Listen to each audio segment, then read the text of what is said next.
Unique New York. Unique New York. The Human Torch was denied a bank loan. The skeleton ran out of shampoo in the shower. Hey, Micah, I know you're new to TV, but I think you sound great. Can we get started? Yeah, just one more. Hold on. Okay. The bishop wore buttless chaps to the bat Nope, mitzvah. let's go.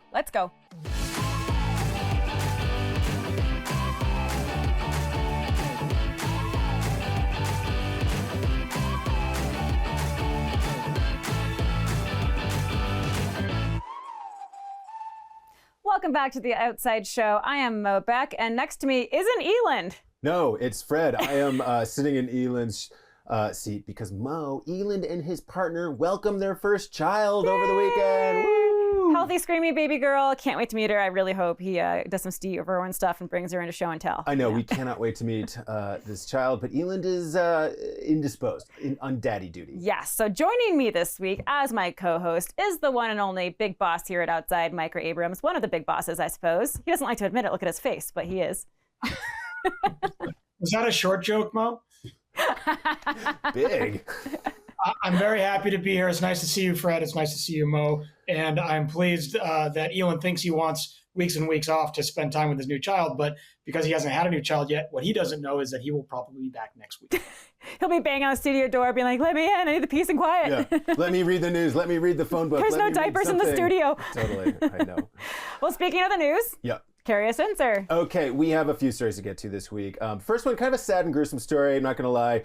A cruise ship recently pulled into port in New York City, and officials found a 44-foot dead sei whale attached to the bow. The ship was like driving through the water with this poor whale attached to the front of it. That is gruesome. I know, and there's been some hand-wringing about what happened. Sei whales are endangered. Mm-hmm. They tend to swim and feed in the waters off the east coast of the United States, where also there's a lot of shipping lanes. Mm-hmm. And ecologists have said that, these whales, they move at such a speed that they can't always get out of the way of fast-moving ships. Apparently, cruise ships tend to motor along at like 30 miles an hour.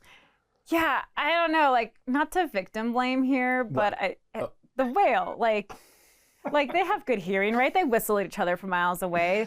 So they're wondering, maybe this whale was already dead when it was hit. I know. I don't think we can blame the whale. I think I would like to take the counterpoint here, folks, and ask you, Fred. You're a news expert, correct? Yes, huge expert, especially a whale expert too. In all of your years reporting the news, have you ever heard of a cruise ship being in the news for a good reason?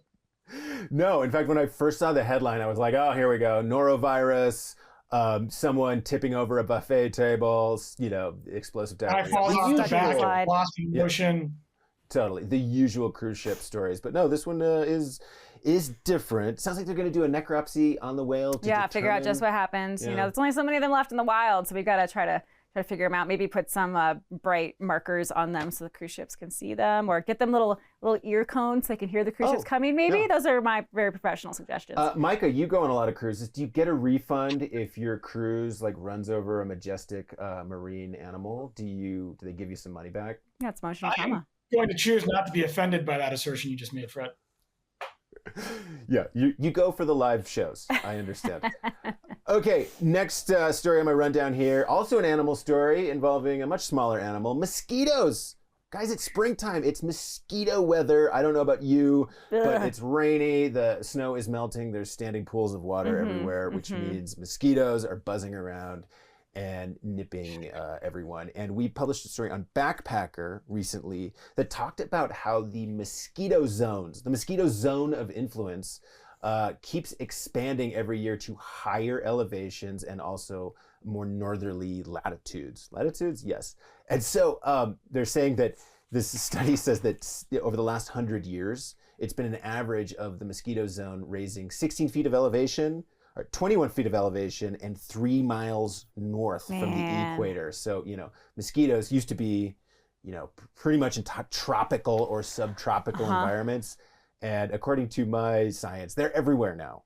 I know if there's ever a reason to find a way to halt climate change, this is like the 10,000th, but this is the big one. Yeah. I grew up in New England, and man, mosquitoes, they're not great. I remember falling asleep in my sleeping bag, on a backpacking trip, or trying to fall asleep, but just kind of being driven to crazy tears because there's that one mosquito buzzing around the tent. You just can't find it. And to think now that they're actually everywhere. I've noticed myself here in the Front Range, our gardens are producing more and more mosquitoes, less fun. Micah, how are you doing out there in California with your mosquitoes? Well, first, I just want to point out I am also a born and raised New Englander, so my initial response to this story is welcome to everybody else. Because I too grew up in a world in which in summertime I actually needed bigger clothes because I was so swollen from all the mosquito bites. So that's, everybody else can look forward to that.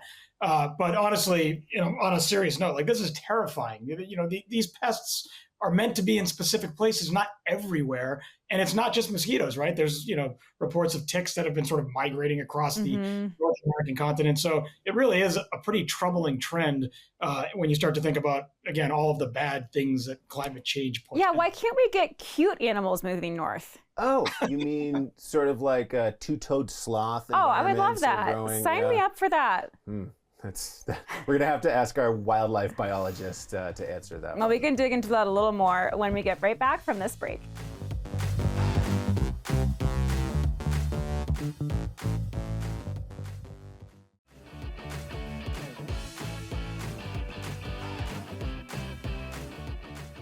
Welcome back to The Outside Show. We are here with our very own anchorman, Fred Dreyer, who is bringing us through all the news you need to know as an outdoor enthusiast this week. Yeah, you too. I have one more story I want to talk to you about this week. At Outside, we've been keeping our eye on mountain rescues in the last week because there have been some big storms moving across the West. And unfortunately, we had two different fatal avalanches, one in Utah and one in Idaho. In the Utah slide, this was in the Wasatch, and 3 backcountry skiers were trapped, and 2 of them unfortunately died. Andrew Cameron, 23, and Austin Mallett, 32. And then in Idaho, a doctor named Terry O'Connor, a 48-year-old doctor, unfortunately died in a slide there. And, both of these stories are just kind of reminders that it's May. A lot of people think that, hey, it's safe in the backcountry. The snow is starting to melt. This is a great time to go back there. But it's actually really heightened avalanche season because some of the snow has been heated and frozen and heated and frozen, and then you get a bunch of fresh snow that falls on top of it, and it can create really dangerous conditions. Yeah, and the Rockies have had kind of a weird late snow season. I was actually on that day. I was somewhere else in the Wasatch. We were skiing 2 feet of fresh powder on May 8th. Like, that's wild. And I think a lot of people kind of forget that fresh snow can go big, especially in the spring. Yeah, and there's wind, it deposits it on some of these ridge lines, and the same sort of thing you find in the dead of winter. It's just that in spring and then in the early season, a lot of times that snow is falling on kind of a weak layer, a layer of snow that hasn't had continual snowfall. It's been exposed to sun and it's been exposed to freezing. And when a ton of snow falls on top of that, it doesn't take much to trigger an avalanche. So I don't know, Mo, Micah, do you have any tips for people who may be heading into the backcountry to cash in on this late season POW? Anything they should be doing? Yeah, it's a great reminder in my mind that there really is no normal when it comes to backcountry safety and traveling safely in the backcountry. I mean, you can go years and years and years with the spring being the safest time of year, because if there's consistently warm temperatures and not a lot of precipitation, that snowpack begins to turn into what we call corn snow, and that is generally a relatively safe snowpack. But there's nothing normal about the spring. They've had more snow in April and May in some of these states than they had in February and March. So it really is like midwinter conditions. And if you go back there acting like it's spring when, as far as the mountains are concerned, it's midwinter, you're really going to be setting yourself up for failure. So you've got to take every day on its own merits and understand where you're going and what the conditions are like. Yeah, and I'm not sure if it's because it's an El Nino year, but man, driving across the Rockies this week, coming back from my vacation, there is a ton of snow out there still, a lot of it fresh. I used to joke with people back when I was a freelancer, my best month for skiing was May up at Arapahoe Basin because the crowds were small, the snow was still falling, the resorts are still open, and like here in Colorado the last few winters, we've gotten just epic snowfalls in May. Well, Fred, thank you so much once again for joining us and bringing us all of the news from around the world. And stay tuned. We'll be right back with more from The Outside Show. Up next, a guest reviews the Adidas $500 marathon shoe.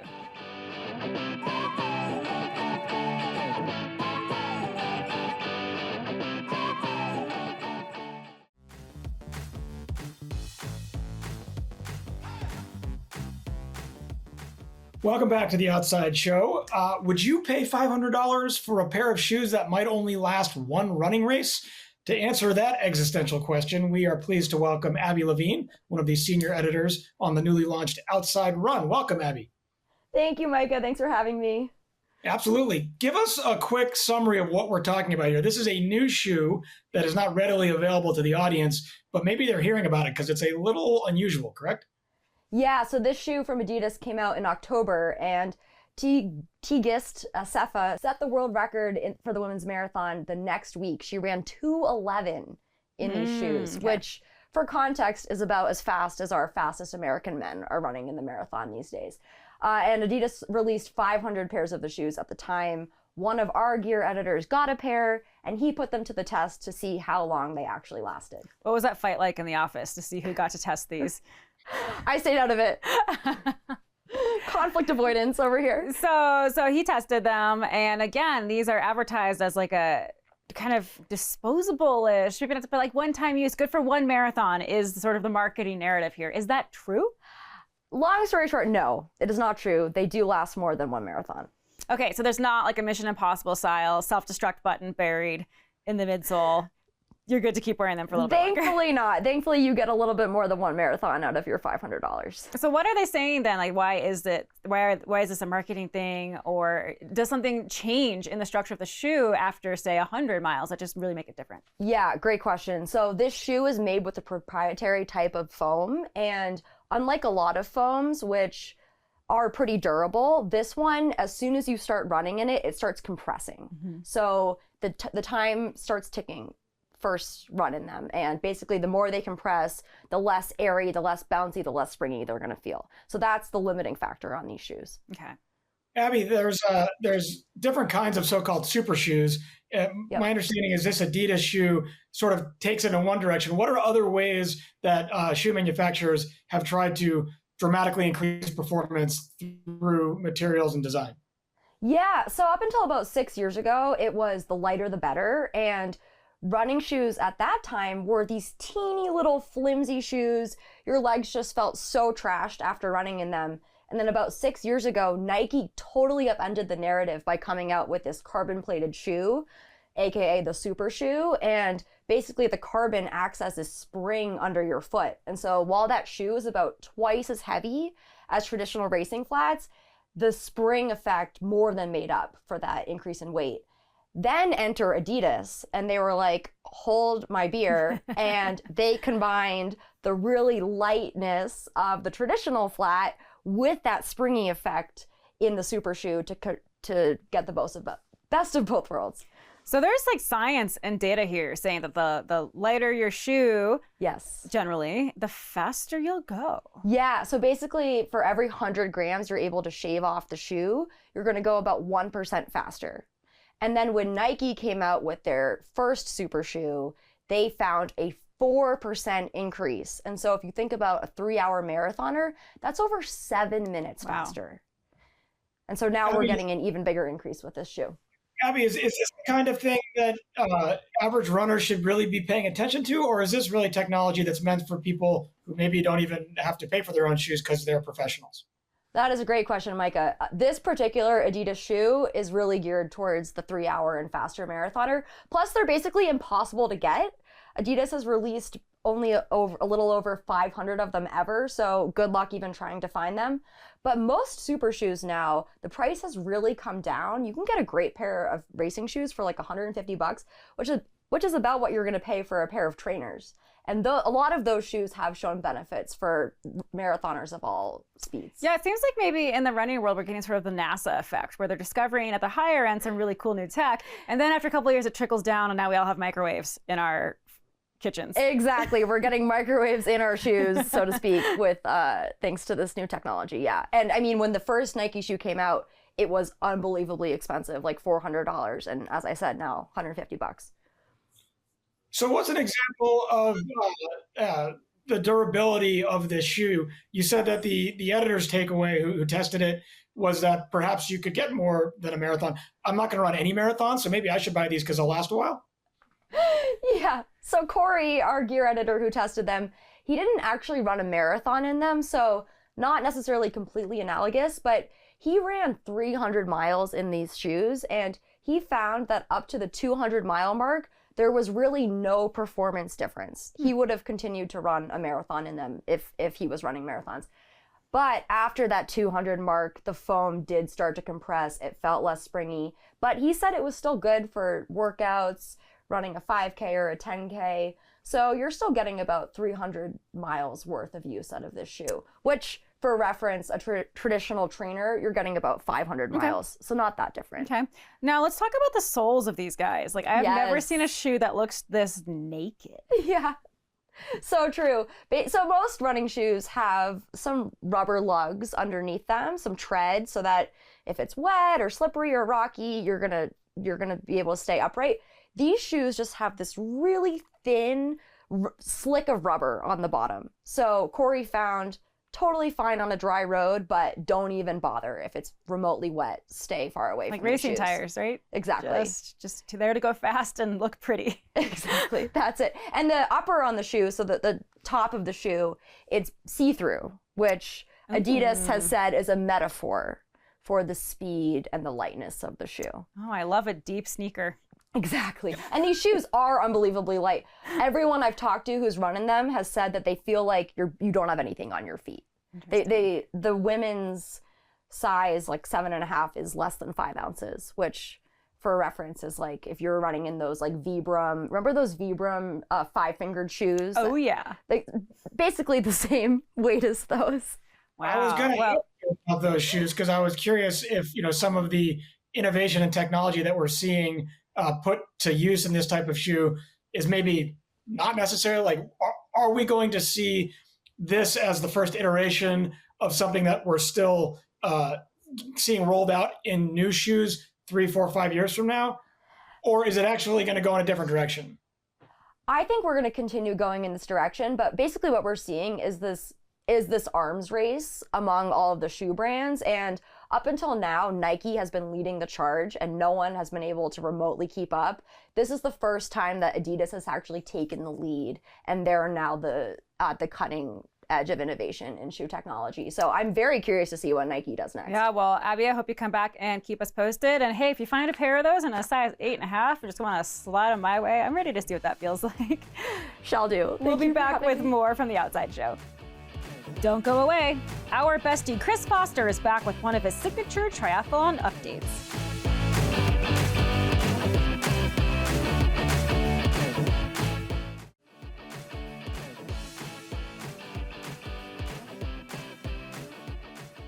Welcome back to The Outside Show. It's been another busy stretch for our Ironman triathletes, just having wrapped up an event in beautiful Majorca, Spain. Here to talk about it, we have Chris Foster, editor-in-chief of Triathlete, and, just our regular bestie here on the show.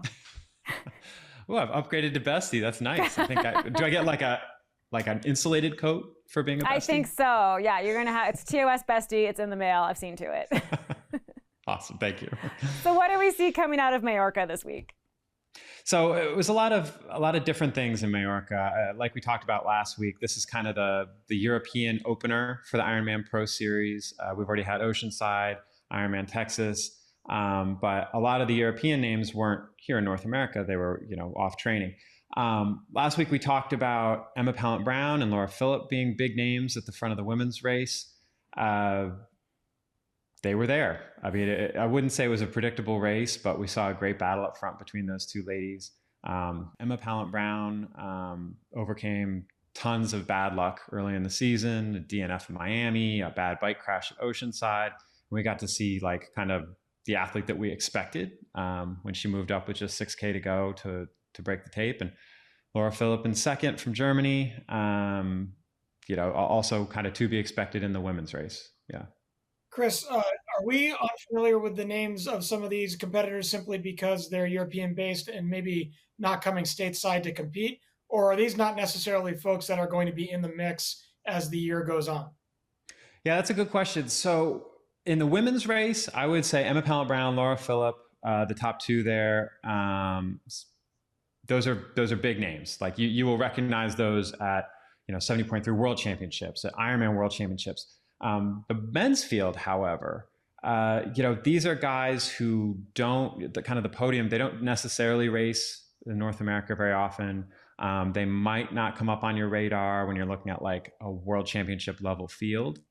But they're also kind of up and coming. There's a few up and coming guys with not a lot of results, behind them, but, obviously tons of potential. Speaking of results, how did our other bestie, Patrick Longa, do, coming right off of Houston? So Longa is crazy. He is clearly committed to the Ironman Pro Series. We knew that going in, but I don't think we understood like how committed he really was to race all these events, Oceanside, Ironman Texas, and Ironman Texas takes a lot out of you. And then to fly over to Europe and do Majorca, which is another tough course. And here's the thing, like these guys, they look like they're superhuman, but Longa finished 17th. These guys are real people too. Like they get tired, they face jet lag, they race too much, they overcommit. There could be something else behind his result, of course, that I don't know, but in many ways you're like, well, this is what happens when you race a lot. Chris, we have another 70.3 that'll be live on Outside Television this upcoming weekend. That is also a Pro Series race. Coming out of Mallorca, what's going on in the Pro Series standings? Did anything significant shift? Yeah, you saw, because like I said before, there's a lot of people racing in North America and then people racing in Europe, and there's not a ton of cross-pollination yet in the season. But you'll see someone like Italian Mattia Ceccarello. He finished 9th. He led for a lot of the race. He moved up 26 spots in the men's pro standing. That was big. You'll see Emma Pallant Brown obviously move up quite a bit because she's, didn't race at very well at Ocean, or she raced well at Oceanside, but she'll still continue to move up. Longa, he'll continue to move up, but I don't know. I think he needs a nap after this one. I agree. I think he needs to take a pause because there's still so much racing to go. That's the thing. When we talk about standings this early in the season, there's people who haven't even raced yet who we might see, in the top 3 at the end of the season. Like there's still so many. In 20 seconds, our next event is Chattanooga, back stateside. Hard race, hot race. What are we thinking? Could be hot, kind of hard. We have some familiar names in the women's race. We have some up-and-comers in the men's race, so a mixed bag. Right. Both events worth watching. We'll have to have you back for that, and we'll have you back right after this to talk about triathlon in the Olympics.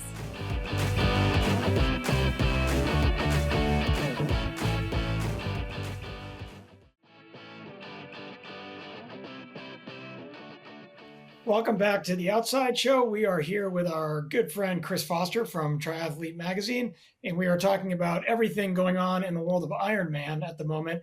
Chris, apologies, Mo rudely cut you off when you were just about to get into previewing the upcoming Chattanooga event. But before we get into that, can you just explain where in proximity to Graceland is the course, and does anybody compete in an Elvis costume? Great questions, Micah, neither of which I have the answer to. I know they're both in the same state, and I'm sure there's some sort of Elvis something going on at some point. I would guess an Elvis impersonator on the side of the road rather than riding in aero bars on a bike. So the course itself, would it lend itself to an Elvis costume, or is it harder than that? I'd say on a scale of 1 to 10 Elvises, I'd give it like a 2 Elvis, like a 2 Elvis rating. So what are we looking for? Who do we expect to be? Does Langa need a nap now that he's done 38 races in 4 days? Like, who's coming in hot? Langa definitely needs a nap. I'm sure he's taking a nap. He's not on the start list at Chattanooga, thank God. But there are some interesting names in Chattanooga. I think for the men's race, since we're talking about Langa, Jackson Laundrie is a race favorite. He jumps out at me. But you've got 2 young guys, Matthew Marquardt and Trevor Foley. Marquardt you might recognize from Ironman Texas because he was leading for so long. I think he could have a big breakthrough for sure. In the women's race, Jackie Herring's back. She won in 2022, but Emma Pallant Brown is also on the list. And I don't know if she'll be making that trek across the pond, but if she does, she could be very scary in that event. So yeah, lots of action in Chattanooga for sure. Even if I it's not Elvis hope related. that when people were talking about my competitive career, they were calling me scary. That's peak goals for me. So hard pivot. While all this has been going on, what we haven't really touched on yet is this is an Olympic year, and we're trying to fill the Olympic quotas to figure out who is going to Paris in just a few short months. So Chris, on the American side, what are we looking like for Paris? So just like with everything Olympics, it's complicated, but to break it down simply, the U.S. Through all this, complicated qualification process is going to be sending 3 women and 2 men. Now they've already selected, or rather the athletes selected themselves by qualifying, Taylor Knibb for the women and then Morgan Pearson for the men. Last weekend in Yokohama in Japan was the final automatic qualification for the U.S. men's and women's team. No one made the automatic selection at that event, which, you had to be on the podium. So now it's up to a discretionary committee. So like as if things weren't, complicated enough, the folks at USA Triathlon have to sit down and kind of decide who's going to fill that remaining men's slot to send, and then the 2 remaining women's slots to send to the Olympics in Paris. So Chris, how many slots does the U.S. get? So this year we'll get 5 total, 3 women, 2 men. In previous years, we've had 3 men, 3 women. Countries that aren't quite as competitive could get 1 man, 1 woman, no one at all. It kind of depends on that country's like weighted competitiveness scale, to put it in the simplest possible terms. But the U.S. is typically very strong. Wild. So it's an individual sport, but also a team qualifying sport, it sounds like. Yeah, it's kind of confusing it that way, that the triathletes will earn their country like a slot at the Olympics, but then they still have to earn their spot on that team. So there could be some weird situation in which someone earns, not the US, but another country, let's say Germany earns their country, Germany, a slot, and they don't go to the Olympic Games. The country, Germany, selects a different athlete to take that slot. That won't happen, I don't think, in the US, though. Chris, in a lot of Olympic sports, the sanctioned qualifying circuits are not necessarily the elite level of competition. In triathlon, Ironman is generally considered the elite level. Does Ironman performance have any bearing on Olympic qualification at all? Oh, Micah, I have so much to teach you. So how many minutes do we have here? So Ironman is not the most elite part of triathlon. It's just a very different distance and style. In fact, some could argue that the Olympic level athletes are more elite because they're typically younger and faster, and they can do other sports, like the individual sports, better than maybe an Ironman athlete. But to answer your question, no, Ironman performance has literally no bearing on the Olympic qualification or selection. In fact, there's almost no chance that if you're an Ironman athlete that you will be in the Olympics, because the training and the racing and the schedule and all that stuff is so wildly different. So you kind of cued me off to that, because we were talking about how Mallorca was just last week, but then so was this qualifying event. So clearly 2 different fields of athletes. Micah, if you're paying attention. I am. Yeah, it's an interesting process. And so when will these American athletes know when are they punching their ticket? Are they going to have time to like book grandma a hotel room, or is it going to be really late in the game? I know. Can you imagine, anticipating going into one of the like busiest countries and busiest cities and the busiest time in the world and not even knowing if you're going yet? So the U.S. team, their selectors, I believe they're meeting at the end of May. So I think in 2 weeks, they'll, more or less have their decision. And then they're planning on announcing it. I was actually just on a call with USA Triathlon this morning. They'll be announcing that in early June. So the athletes should know early June. They can get grandma that ticket. They can get their aunt and uncle. They can all stay in a tent somewhere near the Seine. I think we've missed the most important question of all. Will Patrick Lange be there? He might be there, but I don't know if he'll be like qualified. He might pop up. He might photobomb, the start or something, trying to grab more Ironman Pro Series points. But I don't think they give bonus points for photobombing. It's like Pokemon Live, but for Ironman points. Lange Live. Okay, so I would watch. So not to get accused of like race fixing or insider knowledge, but if I were to take $20 out of our swear jar, should I be placing bets on an American athlete to make a podium this year? Oh yeah. Yeah, I definitely would. Before last weekend, I would have said probably the women, no chance the men. Sorry, guys. But Morgan Pearson was the first male pro triathlete to win that level and that style of race last weekend since 2009. So I would have a hard time putting money against the U.S. men, specifically Morgan Pearson, in the Olympics. But the women, I mean, the team is so good. Like you could almost throw a dart and hit a medalist. Okay. Well, if I win big, I'll give you a little slice of it for that information. I've made my dollar. Yep. Well, thank you so much for joining us. I'm sure we will see you soon as this race series continues. Thank you for having me. All right, we'll be right back. We're back after the break to talk about the most expensive gear we've ever bought.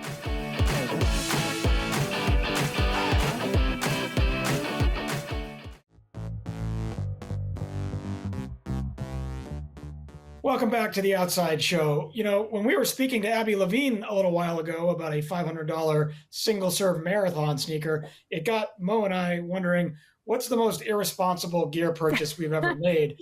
And what's the most irresponsible gear purchase we would like to make? So I'm going to start with you, Mo. Climbers are, proudly dirt baggy, but surely there's something in your kit that you're embarrassed to admit you shelled out for.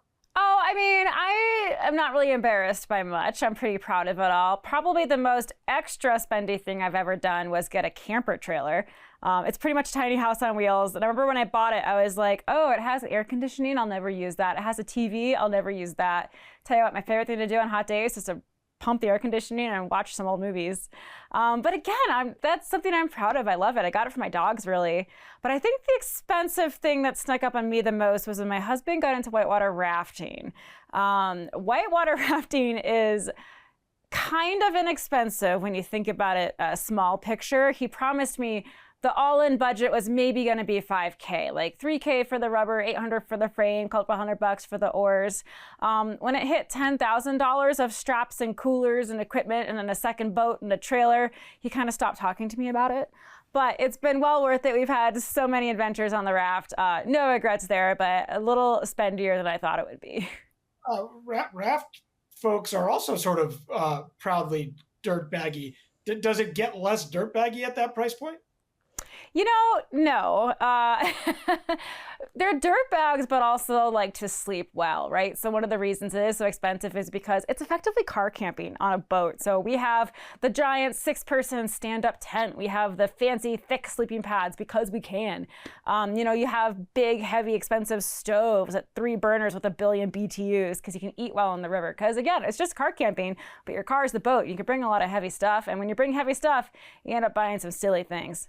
Well, speaking of the car as the boat, I would like to have a car boat myself. I have a 9-year-old and an active home renovation, so I haven't bought myself anything nice in a very long time. But I discovered this weekend, I was trying to take my daughter camping over Memorial Day, and I could not find a single open campsite in the San Diego area. You'll recall our friend Kevin from The Dirt, who was on a couple of weeks ago, getting into the details on why it's so hard to get to reserve a campsite these days. True story. I could not find one. That left me with dispersed camping, but this is an embarrassing thing I'll just admit on the Outside Show to the whole world. I don't own a car with any clearance. So what do you have? I have a very sensible vehicle. Don't worry about it. But I can't go dispersed camping with my sensible vehicle. So I have been lusting after a Jeep Gladiator as I drive around Southern California, where there's no shortage of adventure vehicles dwarfing me and my sensible car. I have come to decide that this is the coolest of off-road vehicles. I love them when they're kitted out with the full rooftop tents over the bed on the thing. And there's something about them that seems to be making fun of Broncos and FJs and Land Rover Defenders, rather. There's something about it that just feels delightfully old school. And I know that if I had this vehicle, I'd be able to take my daughter camping. And since I don't, I can't. And I feel shame about that. Now, you're a big surfer, right? So what is there in the surf world that would be extra? Is it like a tow behind powered trailer to get your bike down to the beach towing your surfboard? Or like, what do you guys have? You wouldn't even have to go there. That's a great question. And that is another thing that I'm lusting after, which is there are certain surfboards. Surfboards are, in round numbers between $650 and $1,000. But there is some technology that's been relatively recently unleashed on the masses. There's a board maker actually down here in the San Diego area called Dark Arts, and they use a proprietary carbon fiber technique that is a extraordinarily high performance surfboard, both in terms of the way it feels underfoot, but also in terms of its longevity. Old school surfboards tend to break down over time because they're made of these foams that don't last forever. These Dark Arts surfboards, they run in the $1,500 range, so easily a third, almost a third more, I should say, than your average board. They feel like Lamborghinis under your feet, and they kind of look like Lamborghinis if Lamborghinis were a surfboard. And that is also a thing that I'm ashamed that I don't have because, like I said, at that point, it's not like an irresponsible purchase. It's an investment. That's a good point, actually. I'd be able to hand this down to that 9-year-old I was referring to, who is the reason why I can't buy myself anything nice. Unfortunately, she doesn't surf, so that wouldn't get me very far. So those are our hopes and dreams. We do have a list here of maybe some silly things that REI put together off of a user poll that people think are, bougie but worth it and extra. So let's poke away at those. The first one I saw that was silly was my little battery-powered diffuser so my tent can smell like lavender. Ew. Is lavender essential oil worse than wet socks? I mean, air fresheners generally kind of make me vaguely nauseous. The idea of bringing one intentionally into the outdoors to mask the scent of the outdoors seems both unnecessary and nauseating. That's a good point. I feel like if you set your tent up someplace so smelly you want a diffuser, you should probably just move your tent. Or into the trailer that you bought. Yes, exactly. Up next, we have a crepe oven. I don't think this is silly. We actually make crepes all the time when we're camping. I love making crepes because they impress people. Everyone's like, you're so fancy making crepes at the campground. But they're actually really simple and easy. And I might have just added this to my Christmas shopping list for myself. There's nothing superfluous about this. I don't think that this is a luxury at all. I think every car camping kit should have it. And by the way, it looks like you could probably cook other things on that. You might be able to replace your Coleman with that. I think so too. And again, I'm going to try it out and let you guys know. Then last on the list, this is one I probably disagree with, is a portable record player. It just seems impractical for the outdoors in the world of Bluetooth. Like dirt and needles can't be good for that, right? Yeah, I have absolutely no affinity for this particular twee trend. I don't understand why people need vinyl in the best of circumstances, let alone in the great outdoors. Yeah, I don't know. I feel like if I was meeting up with a new climbing and camping partner and they rolled in with a record player, I might be like, this isn't going to be a friendship that lasts. Yeah. Well, listen, we won't hold any of these against any of you all out there in the audience if we do wind up in the outdoors. Just pretend you never saw this. We'll be back after this. After the break, we check out the sendiest viral videos of the week.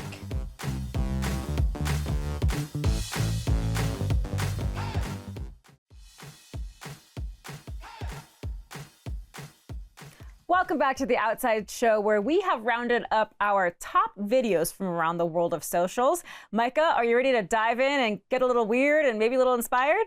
I don't even have an Instagram account, so I have no idea what's about to happen. Okay, well, so this is what the youth use to show off their skills on the interwebs.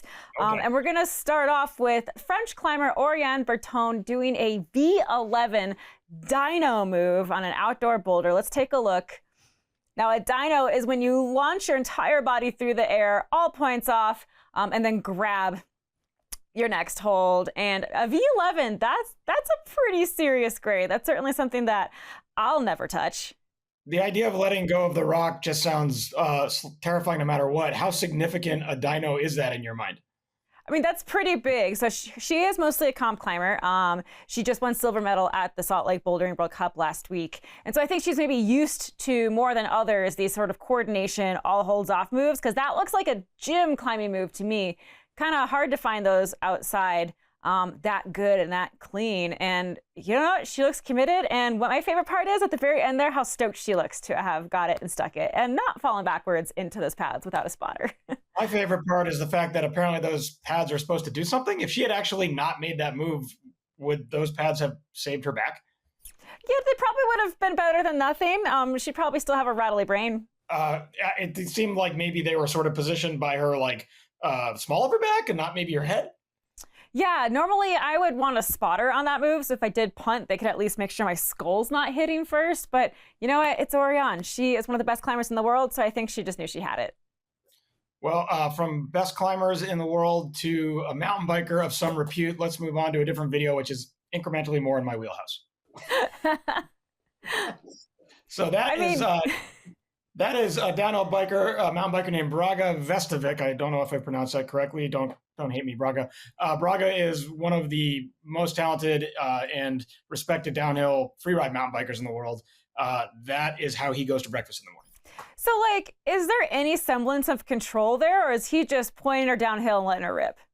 I will pretend that I have any idea what it's like to do that on a bike. But yes, I think so. I mean, once you actually have the bike sort of moving side to side, you can use your momentum to direct yourself. And, it's a little bit like snowboarding at that point, I would imagine. But, what's cool about this is Braga's actually never won sort of the Olympics of freeride mountain biking, which is the Red Bull Rampage comp. He's competed many years in a row. And I would imagine in the next year or two, we will see him standing on top of that podium because he can do things like that. Gosh, that wheel wobble, just terrifying. But equally terrifying are when skiers get really big air, because all I can imagine is trying to land it. So let's take a look at our next video here. Seems close to death experience. Oh boy. That I don't think he meant to do that.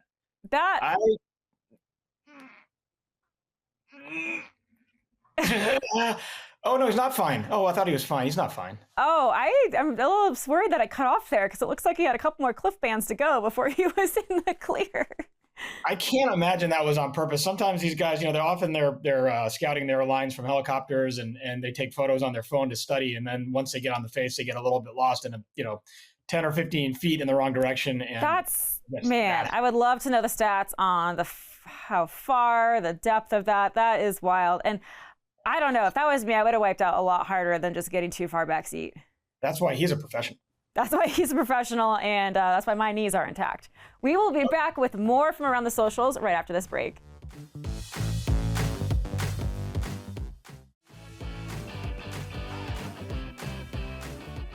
Welcome back to The Outside Show. We are halfway through our weekly spin through the InstaFace Talks. This is our review of all of the social media video that we've seen that made us laugh or cry or cringe or throw up in our mouths a little bit. Next up is an unusual group of outdoor enthusiasts floating down a body of water somewhere. I'm not sure where. Let's see if we can figure it out. Oh, can those people slide me a DM? Because I think this is the crew I want to spend my summer hanging out with. I find that really strange because these people make me very uncomfortable. And the only word that comes to mind watching this video is polycule. But they got the dog, they got the hammocks, prime napping. Didn't see any life jackets. That could be an issue some places. But generally, I'm down with the vibe. I don't know. That whole thing had a vibe that just doesn't feel like my vibe. But you know what? To each their own. That's why we go outdoors, so we can be our authentic selves. Well, speaking to your intro of throwing up in your mouth a little bit, I think this next clip will kind of generate that sort of response. Going back to the world of climbing, let's take a look. Looks like just ralphed a little bit. Boy, is that nightmare fuel. Does that actually happen? So that's never happened to me in that bad. I don't want to see it again. Reason number 5,987 to wear a freaking helmet, even if you're just following on top rope. Nothing in that situation. Well, I think he got hit. It looks like a little football size hit him and then ricocheted off. Let's see. Watch.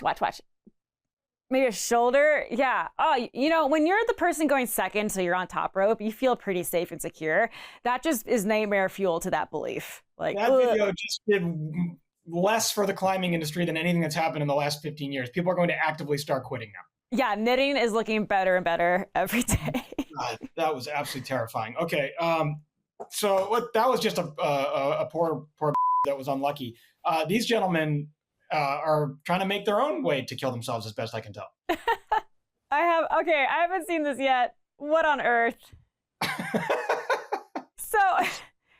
So I just want our viewers to know that our production note for this clip was getting creative with saw blades. And I could have never guessed that this video, it made sense to me until they left the ice. I assumed that this was a group of ice fishermen who, because mostly what you do when you ice fish is drink. Oh, and now they're lumberjacking. But now they're lumberjacking. I don't see exactly how they got from the ice to the ground. This is not meant to be insulting to any demographic, but I am getting serious Midwest vibes out of this. Well, the Midwest is the only place where there'd be ice thick enough to actually do this. What on earth will they come up with next? I don't know, but whatever they do, they're going to come up with it in the Midwest. Probably it'll come fresh from Ohio. Micah, thank you so much for joining me this episode. Do you think you'd be down for another one tomorrow? Apparently, having your first child takes more than a day. So yeah, I'll see you tomorrow. Awesome. Folks, let us know what you think of this episode and any ideas for future episodes at tosoutsideinc.com, and we'll see you soon.